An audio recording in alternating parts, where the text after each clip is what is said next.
Labubu was a tiny, mischievous spirit who lived deep in the enchanted forests, where sunlight barely slipped through the thick canopy of leaves. His appearance was deceptively adorable. A fluffy little body, enormous sparkling eyes, and a grin that could melt even the coldest heart. But those who knew Labubu understood that behind his cuteness lurked a true trickster. In a faraway kingdom, in a forest as old as time itself, there was a small village surrounded by towering oaks and ancient pines. The villagers, simple folk, believed in the spirits of the woods and took care not to disturb them. They left sweets, milk, and shiny trinkets at the forest's edge to appease the unseen guardians. The most famous of these was Labubu, a spirit no one had ever seen, but everyone knew through his playful pranks.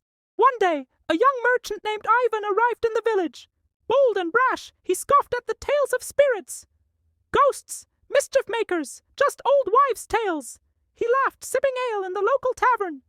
The villagers shook their heads, warning him, "Don't taunt Labubu, Ivan. He may be small, but he's mighty clever."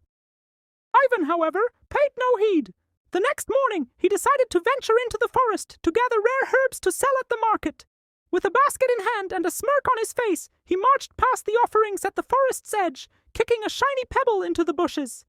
"If this Labubu exists, let him show himself," he shouted. The forest grew eerily quiet. Then, a soft giggle echoed through the trees. Ivan froze, but seeing nothing, he shrugged and continued. That's when the chaos began. His basket suddenly felt heavier. When he looked inside, it was filled with pine cones instead of herbs. His shoelaces untied themselves, tripping him with every step. A flock of birds swooped down, stealing his hat and dropping it into a muddy puddle. "Who's there?" Ivan yelled, spinning around. Another giggle, this time closer. Then, from behind a tree, he caught a glimpse of Labubu, a tiny figure with a mischievous grin, bouncing away into the undergrowth. "You little pest!" Ivan shouted, chasing after him. But Labubu was no ordinary spirit. The forest was his playground, and he knew every root, vine, and secret path.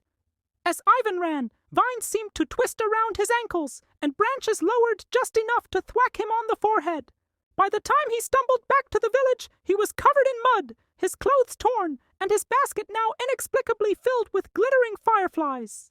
The villagers, seeing his state, burst into laughter. "That's Labubu's work," said an old woman, handing Ivan a bowl of milk. "Leave this at the forest's edge tonight, and maybe he'll forgive you." Humbled, Ivan did as she suggested. That night, he placed the milk and a shiny copper coin by the trees. As he walked away, he heard a faint, satisfied hum from the forest.